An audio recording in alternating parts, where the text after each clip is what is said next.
पदाधिकाऱ्यांच्या मेळाव्यामध्ये राज ठाकरेंनी 225 ते 250 जागा लढण्याची घोषणा केली आहे। काही करून पदाधिकाऱ्यांना सत्तेत बसवणार असंही राज ठाकरेंनी म्हटलंय। पाहूयात। महाराष्ट्र नवनिर्माण सेनेचे आपले सर्व पदाधिकारी आपले लोक मला सत्तेत काही करून बसवायचे आहेत, काही करून। जवळपास 250 ते 250 जागा आपण लढवणार आहोत। मनसे अध्यक्ष राज ठाकरे यांनी स्पष्ट केलं की मनसे विधानसभा निवडणुकीमध्ये स्वबळावर लढणार आहे। मनसेने सर्वे सुद्धा केला असून 250 ते 250 जागा लढवण्याची तयारी राज ठाकरे यांनी केली। मात्र स्वतंत्र लढण्याची घोषणा करतानाच काही करून नेते आणि पदाधिकाऱ्यांना सत्तेत बसवणारच असं राज ठाकरे म्हणाले। येणाऱ्या विधानसभेच्या निवडणुकीमध्ये मला महाराष्ट्र नवनिर्माण सेनेचे आपले सर्व पदाधिकारी आपले लोक मला सत्तेत काही करून बसवायचे आहेत, काही करून। त्याच्यानंतर युती होईल का, आपल्याला कोणत्या जागा मिळतील, असला कोणताही विचार मनामध्ये आणू नका। जवळपास 250 ते 250 जागा आपण लढवणार आहोत।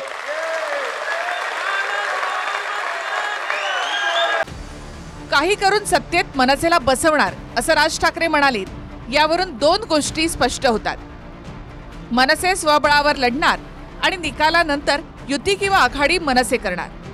अर्थात मनसेचे किती आमदार निवडून येतात आणि निकालानंतरची स्थिती काय राहील यावर सगळं काही अवलंबून असेल। अंगात कला आहे त्यांच्या, हे मान्यच करावं लागेल। त्यामुळे कधी ते बॉम्बे टू गोवामध्ये अमिताभच्या रोलमध्ये असतात, कधी ते दीवारमधले अमिताभचा रोल करतात, कधी ते शोले मधला रोल करतात, कधी कालियामधला रोल करतात, कधी एकदम कालीचरण मधला रोल करतात शत्रुघ्न सिन्हाचा।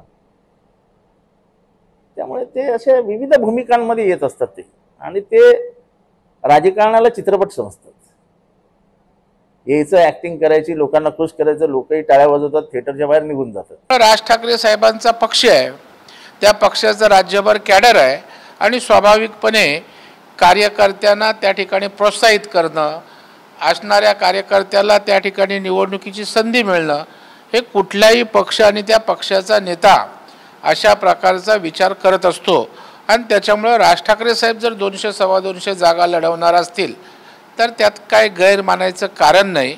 देवेंद्रजी म्हणाले की मनसे म्हणजे मतदार नसलेली सेना आता उनसे झालेली आहे, अर्थात उमेदवार नसलेली सेना। आता जर मनसे ही उनसे झालेली आहे, उमेदवार नसलेली सेना, हे माझं वाक्य नाही, जर ती उनसे झालेली आहे देवेंद्रजींच्या म्हणण्यानुसार, तर आता 200 ते 250 उमेदवार कुठले आणले जातील, कदाचित हाच माध्यमांच्या औत्सुक्याचा आणि कुतूहलाचा विषय आहे। नुकत्याच झालेल्या लोकसभा निवडणुकीत राज ठाकरेंनी मोदींसाठी भाजपला बिनशर्त पाठिंबा दिला होता। आता पुन्हा मनसेचं इंजिन स्वबळावरच रुळावर उतरणार अशी घोषणा राज ठाकरे यांनी केली। राज ठाकरे यांची आतापर्यंतची भूमिका पाहिली तर त्यांनी लोकसभा निवडणुकीत पाठिंबा किंवा विरोधाची भूमिका घेतली, पण विधानसभा स्वतंत्र लढवली। 2014 मध्ये मोदींना उघड पाठिंबा, पण 9 उमेदवार शिवसेनेच्याच विरोधामध्ये दिले।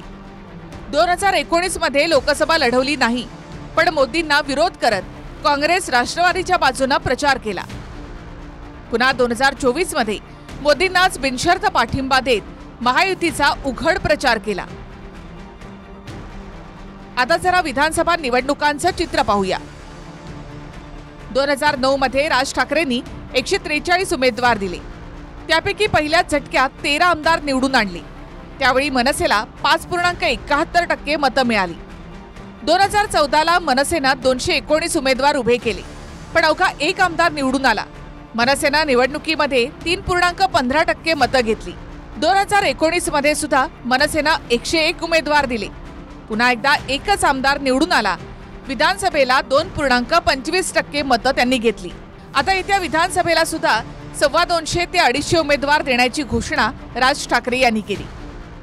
स्वबळावरती जर लढत असेल तर त्यांना महायुती संदर्भातली त्यांची भूमिका अगोदर स्पष्ट करावी लागेल, अन्यथा विरोधकांच्या मतांचं विभाजन करण्यासाठी ते स्वतंत्रपणे लढतायत असा त्याचा अर्थ निघेल।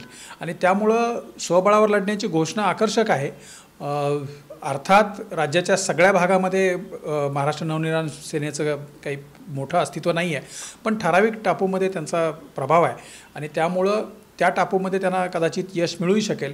पण त्याच्या अगोदरचे हे जे 2 अडथळे आहेत की एकतर ते भाजपच्या व्यासपीठावर गेलेत, हा एक अडथळा, महायुती संदर्भातली त्यांची भूमिका त्यांना स्पष्ट करावी लागेल आणि असं जर केलं तर ते त्यांच्या स्वबळाला अर्थ निर्माण होईल. महायुती असो की महाविकास आघाडी, दोन्हीकडे 3-3 पक्ष आहेत. तसं पाहिलं तर राज ठाकरे यांची भाजप आणि विशेषतः फडणवीसांशी जवळीक अधिक आहे. लोकसभा निवडणुकीआधी ते दिल्लीमध्ये अमित शहा यांना भेटले, पण कमळ चिन्हावर लढण्यास सांगितल्यामुळे राज ठाकरेंनी महायुतीमध्ये येण्यास नकार दिला. त्यातच विधानसभेतही महायुतीमध्ये जागा वाटपात आधीच घमासान होईल हे स्पष्ट आहे. सगळे मतदारसंघ पाहत होतो महाराष्ट्रातले आणि महाराष्ट्रातल्या मतदारसंघामध्ये कोणी इथे कोण आमदार आहे, साहेब हा फलाना पण हा आमदार आहे, हां आता हा कुठच्या पक्षात आहे विचारावं लागतं. कोण कुठे गेलाय, कोण कुठच्या पक्षात आहे, काही समजत नाही, काही कळत नाही.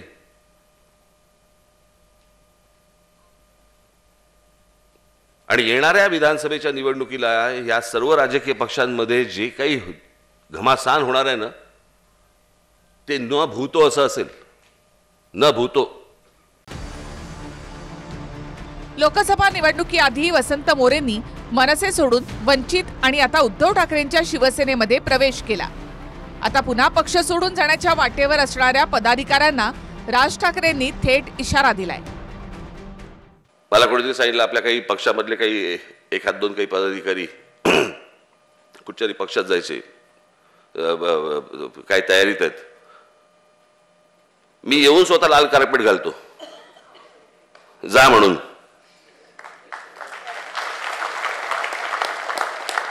आणि जो भविष्याचा सत्यानाश करून घ्याल तो घ्यालच. त्यांचं स्थिर नाहीये, तुम्हाला कुठे डोक्यावर घेणार आहेत. गेल्या लोकसभेला काय झालं बघितलं ना, वर्षापर्यंत घुसले.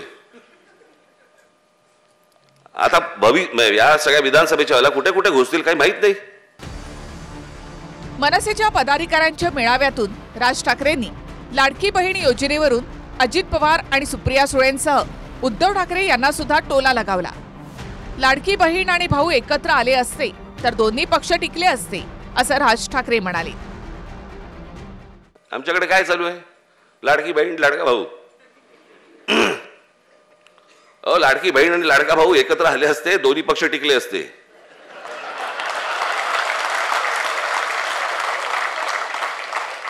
योजना कशाला पाहिजे त्याच्यासाठी. बहिणीला 1,500 रुपये देणार आणि काहीतरी असंच आहे ना, 1,500 रुपये महिन्या वगैरे आहेत का पैसे मुळात राज्य सरकारकडे. रस्त्यावरचे खड्डे बुजवायला नाही आहेत, हे इथून कुठचे खड्डे बुजवणार आहेत. 1 ऑगस्ट पासून राज ठाकरे महाराष्ट्राच्या दौऱ्यावर निघणार आहे, ज्यामध्ये राज ठाकरे उमेदवारांसंदर्भात अंतिम चाचपणी करतील. पण तुर्तास राज ठाकरेंनी एक बाब मात्र स्पष्ट केली आहे, ते भाजप आणि महायुती सोबत युती करणार नाहीत. आणखी निवडणुकीला 3 महिने बाकी आहेत. विशाल पाटीलसह bureau report, TV9 Marathi, Mumbai.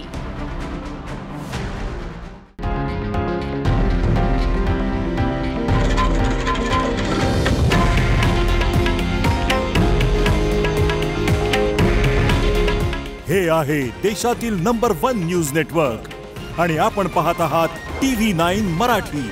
काळजी तुमची, हित महाराष्ट्राचं.